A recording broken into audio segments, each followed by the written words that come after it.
Hormuz संकट में America और ईरान की टकराहट ने दुनिया की ऊर्जा आपूर्ति को दबाव में डाल दिया है। ईरान समुद्री रास्ते पर अपना कंट्रोल बनाए रखने की कोशिश कर रहा है, जबकि अमेरिका नाकाबंदी और दबाव बढ़ा रहा है। इसी बीच सऊदी अरब, पाकिस्तान और तुर्की का नया रक्षा गठजोड़ चर्चा में है। आइए समझते हैं कि आखिर हॉर्मुज़ का असली विलन है कौन।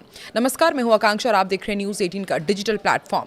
हॉर्मुज़ की लहरों में फंसा संकट अब सिर्फ अमेरिका और ईरान की लड़ाई नहीं रह गया है।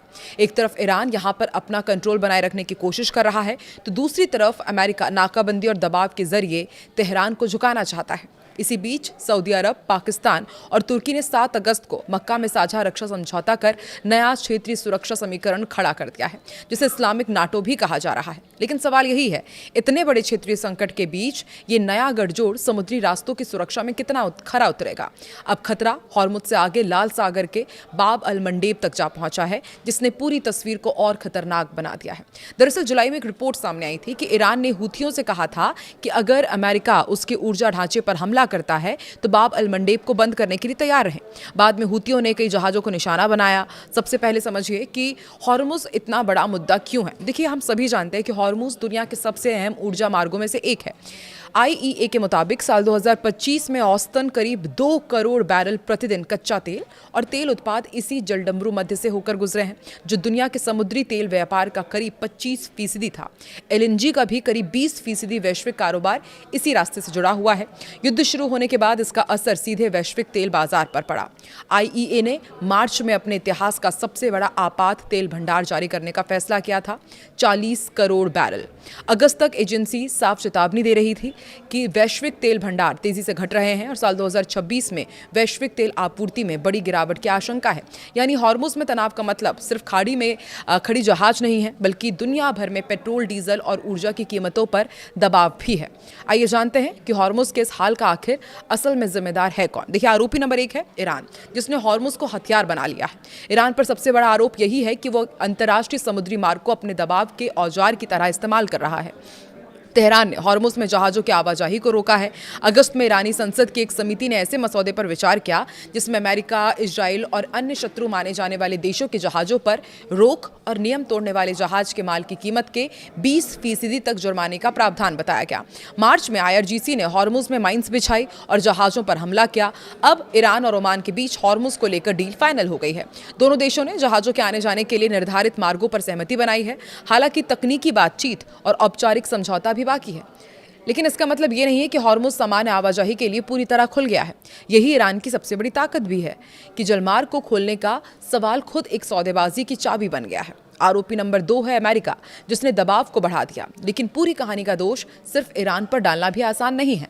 अमेरिका ने जुलाई में ईरान पर अपनी नौसैनिक नाकाबंदी की, फिर से उसे लागू करने की घोषणा की। राष्ट्रपति डोनाल्ड ट्रंप ने यहां तक कहा था कि अमेरिका हॉर्मुज़ में आने वाले माल पर 20% शुल्क वसूल सकता है।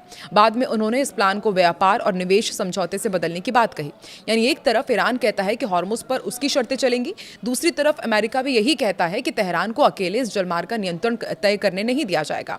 यहीं से संकट और उलझ जाता है। एक पक्ष ये कहता है कि मेरे नियम चलेंगे, दूसरा कहता है कि तुम्हारे नियम नहीं चलेंगे।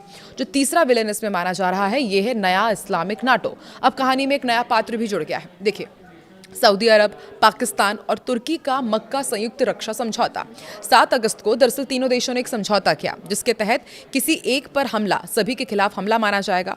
तुर्की के विदेश मंत्री हैं हाकान फिदान, उन्होंने भी इसकी तुलना नाटो के सामूहिक रक्षा सिद्धांत से की। हालांकि तीनों देशों ने इसे किसी खास देश के खिलाफ गठजोड़ नहीं बताया। इससे इस्लामिक नाटो कहना आकर्षक जरूर है, लेकिन अभी इसके नाटो की तरह इसे मानना जल्दबाजी होगी। समझौते के वास्तविक सैन्य ढांचे और जमीन पर संयुक्त कार्रवाई की क्षमता भी तय होनी है। फिर भी बड़ा सवाल यही है कि अगर खाड़ी और आसपास के समुद्री रास्तों पर इतना बड़ा संकट है, तो ये नया सुरक्षा गठजोड़ इसकी सुरक्षा में कितना सक्रिय भूमिका निभाएगा। इस संगठन ने अभी भी हॉर्मुज़ पर कोई ठोस साझा सैन्य हस्तक्षेप नहीं किया है। वहीं सऊदी ने तो खुद हॉर्मुज़ संकट के जवाब में लाल सागर के रास्ते अपना व्यापार बढ़ाया है। तो ऐसे में सबसे बड़ा सवाल यही है कि असली खलनायक आखिर है कौन। अगर इस पूरी कहानी को सिर्फ एक विलन तक समेटने की कोशिश करेंगे तो तस्वीर अधूरी ही रह जाएगी। ईरान हॉर्मुज़ को अपना रणनीतिक दबाव के हथियार की तरह इस्तेमाल कर रहा है। अमेरिका सैन्य नाकाबंदी और आर्थिक दबाव से तेहरान को झुकाने की कोशिश कर रहा है और सऊदी, पाकिस्तान, तुर्की का नया रक्षा गठजोड़ अभी अपनी वास्तविक सैन्य भूमिका साबित करने के शुरुआती दौर में है। ऊपर से हूती विद्रोहियों का मोर्चा अलग खुला हुआ है, यानी दुनिया के नक्शे पर इस वक्त समुद्र के दो सक्रिय रास्तों यानी कि राहु और केतु की तरह वैश्विक ऊर्जा और व्यापार पर खतरा मंडरा रहा है।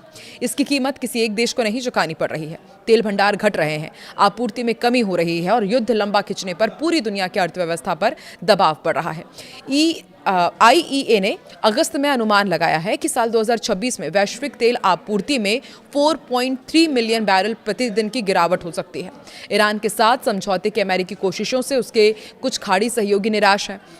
दरअसल द वॉशिंगटन पोस्ट की एक रिपोर्ट के मुताबिक इन दोषों को लग रहा है कि लंबे समय से बातचीत चलने के बावजूद अमेरिका और ईरान के बीच अब तक कोई पक्का समझौता नहीं हो पाया है। ईरानी राष्ट्रपति मसूद पजेश्कियान ने भी आरोप लगाया कि अमेरिका और इजराइल खाड़ी देशों को ईरान के खिलाफ करने की कोशिश कर रहे हैं। ईरानी सरकारी टीवी से बातचीत में उन्होंने कहा कि दोनों देश ईरान की अंदरूनी समस्याओं का फायदा उठा रहे हैं और उन्हें पड़ोसी खाड़ी देशों के साथ रिश्ते मजबूत करने पर भी जोर दिया। हालांकि व्हाइट हाउस ने खाड़ी देशों के ट्रंप से नाराज होने की खबरों को खारिज किया है। एक अमेरिकी अधिकारी ने कहा कि ट्रंप के खाड़ी देशों के नेताओं के साथ अच्छे रिश्ते हैं और युद्ध शुरू होने के बाद से अमेरिका लगातार उनके संपर्क में है। अमेरिका और ईरान की बातचीत में हॉर्मुज़ स्ट्रेट अहम मुद्दा बना हुआ है। दरअसल ट्रंप ये चाहते हैं कि हॉर्मुज़ स्ट्रेट तुरंत और पूरी तरह खोल दिया जाए। वहीं ईरान की मांग ये है कि अमेरिका पहले अपने नौसैनिक नाकाबंदी वहां से हटाए, ईरान के पास तैनात अमेरिकी सैनिकों को पीछा किया जाए।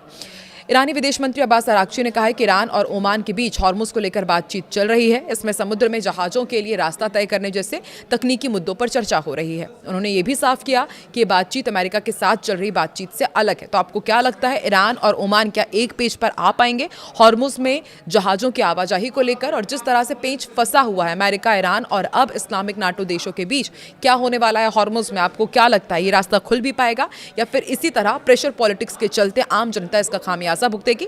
कमेंट सेक्शन में जरूर अपनी प्रतिक्रिया दें।